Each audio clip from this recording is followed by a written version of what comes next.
Halo Mas Bro, kita lanjut dengan pertanyaan. Aku telah mencoba sepanjang hidupku untuk menjalani kehidupan religius, tetapi mengapa aku masih sengsara? Kehidupan religius tidak bisa dicoba.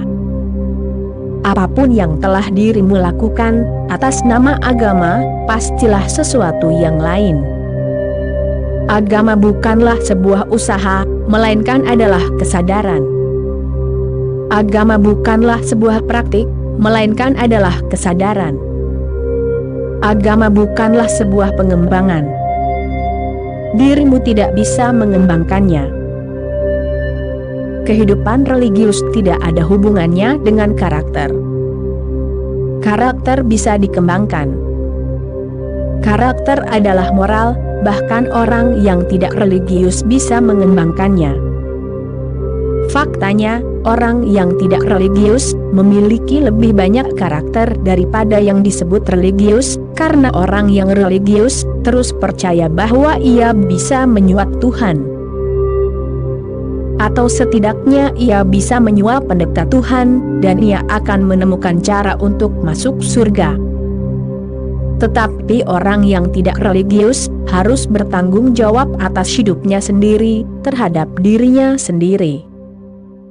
Tidak ada Tuhan, tidak ada pendeta, tidak ada seorang pun yang kepadanya ia bertanggung jawab. Ia hanya bertanggung jawab kepada dirinya sendiri. Ia memiliki karakter yang lebih. Agama tidak ada hubungannya dengan karakter. Bahkan, orang yang benar-benar religius sama sekali tidak memiliki karakter. Namun, cobalah pahami kata tanpa karakter. Itu tidak berarti tanpa karakter, itu berarti dengan karakter yang cair. Ia hidup dari momen ke momen, menanggapi situasi baru, tantangan baru, tanpa jawaban yang siap pakai. Orang yang disebut berkarakter, memiliki jawaban yang sudah jadi. Ia tidak pernah peduli dengan tantangannya, ia terus menanggapi dengan cara lama, yang sudah dipelajari. Oleh karena itu, ia selalu gagal, dan itulah kesengsaraannya. Ia tidak pernah selaras dengan kehidupan.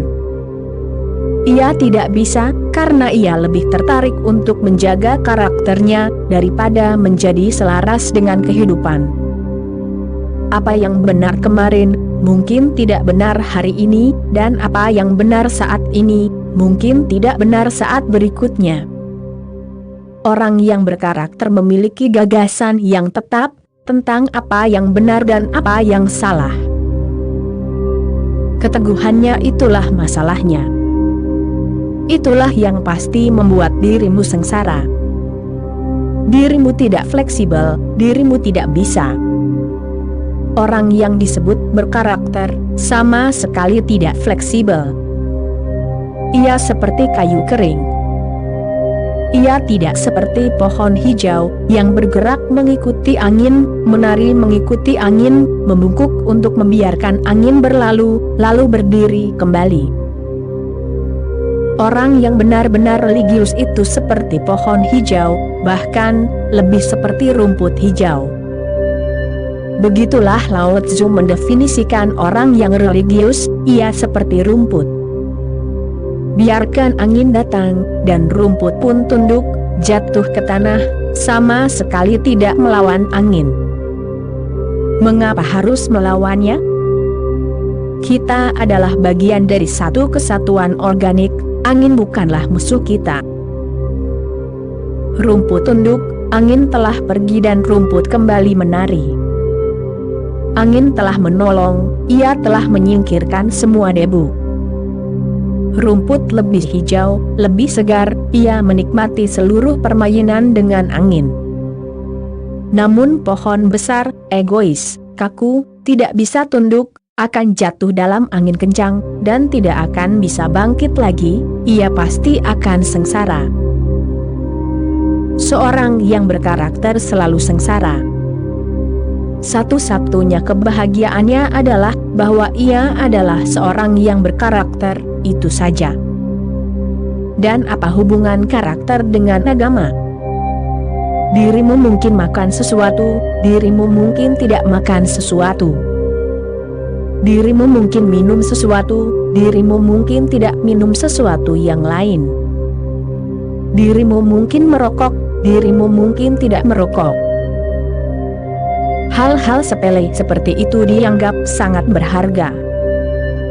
Dan dirimu mempraktikannya, dan apa yang dirimu maksud dengan mempraktikannya? Pasti ada penindasan, dan orang yang menekan pasti akan sengsara, karena semua yang telah ditekannya, berjuang di dalam dirinya untuk kembali, untuk menjadi kuat lagi. Dan meskipun dirimu telah menekannya, ia terus menarik talimu dari alam bawah sadar. Ia akan membuatmu selalu dalam keadaan konflik, kekacauan batin.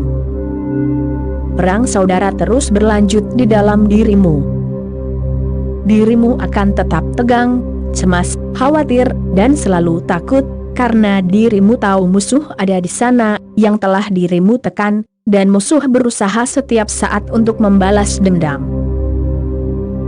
Dan ada titik di mana dirimu tidak bisa menekan lagi, karena dirimu tidak bisa menahannya lagi, ada batas untuk segalanya. Kemudian semua yang telah dirimu tekan meledak, seperti nanah yang keluar dari dirimu. Inilah yang telah diberitahukan kepada kita, sebagai keadaan seseorang yang religius, karakter yang represif ini. Pendekatanku benar-benar berbeda. Aku tidak mengatakan bahwa dirimu bisa menjalankan agama, dan aku tidak mengatakan bahwa agama ada hubungannya dengan ideologi Puritan, yang biasa dan moralistik ini.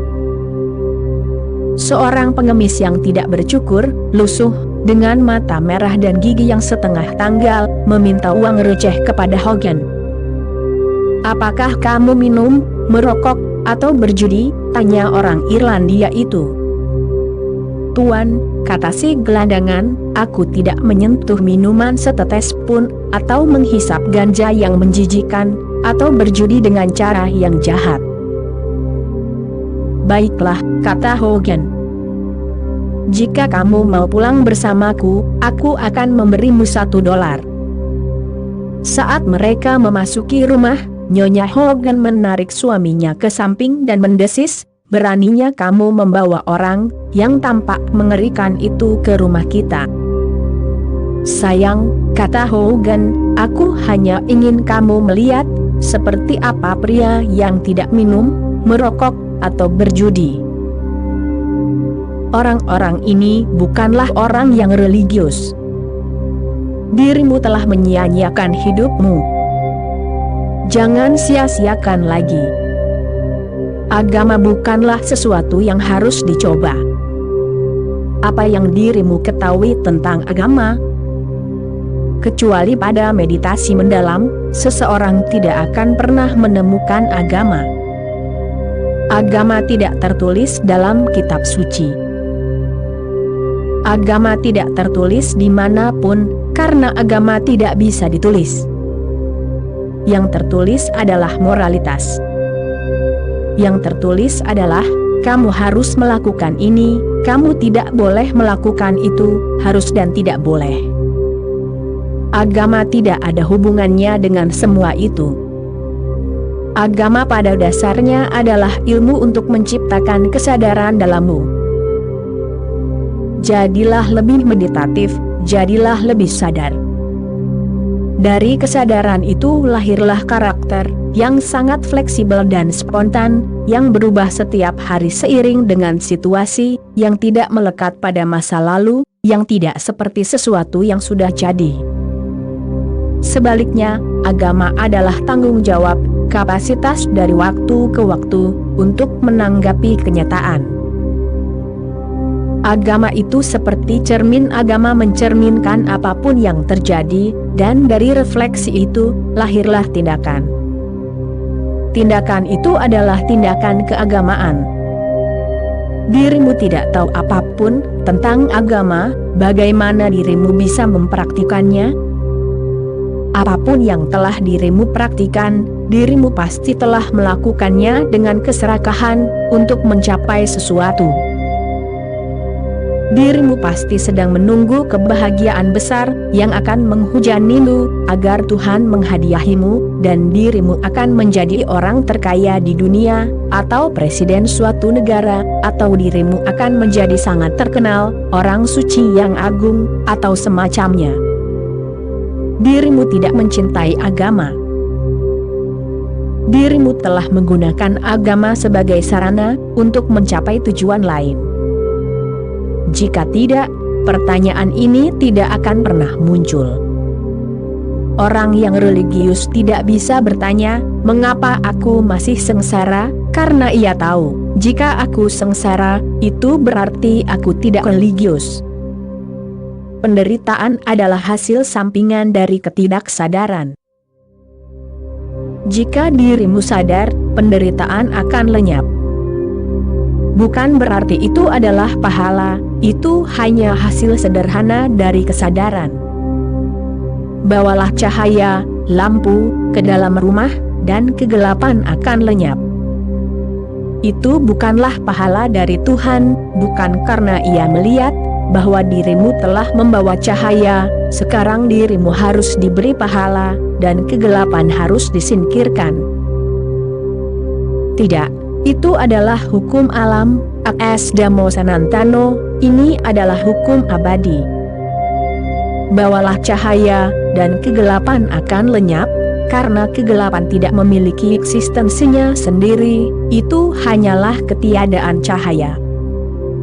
Penderitaan adalah ketiadaan kesadaran. Jadi tidak mungkin untuk menjadi sadar dan sengsara, tidak seorang pun pernah mampu melakukannya hingga saat ini.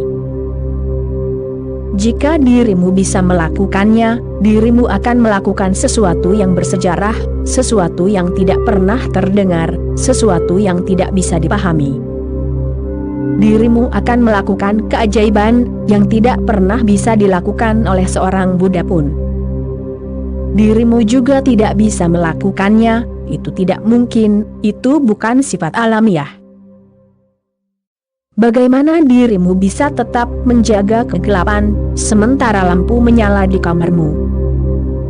Dirimu bisa menjaga kegelapan, tetapi dirimu harus memadamkan lampu, dirimu tidak bisa menjaga keduanya tetap bersama, tidak mungkin ada koeksistensi. Jika dirimu sengsara, itu hanya menunjukkan dirimu tidak mengerti apa itu agama, dan dirimu telah mencoba sesuatu yang lain atas nama agama. Dirimu telah mencoba menjadi seorang moralis, seorang puritan. Dirimu telah mencoba menciptakan karakter. Mengapa? Untuk apa? Karena karakter dipuji, karena masyarakat menghormati karakter. Itu adalah perjalanan ego, sangat halus, tetapi tetap saja perjalanan ego. Dan ego menciptakan kesengsaraan. Orang-orang suci dirimu semuanya sengsara. Aku telah bertemu ribuan orang sucimu, Hindu, Jaina, Buddha, Muslim, Kristen, dan mereka semua sengsara. Mereka semua berharap untuk diberi pahala setelah kematian. Agama sejati bersifat instan, di sini dirimu menjadi sadar, dan segera kesengsaraan lenyap. Dirimu tidak perlu menunggu kehidupan yang lain. Dirimu bahkan tidak perlu menunggu hari esok. Dan itulah yang dimaksud Buddha ketika beliau berkata, bersikaplah cepat dalam berbuat baik. Kebaikan terbesar adalah menjadi sadar, karena semua kebaikan lainnya lahir darinya. Menjadi sadar adalah sumber dari semua kebaikan, semua kebajikan. Oke Mas Bro, itulah kutipan kali ini, kita sambung lagi nanti. Terima kasih.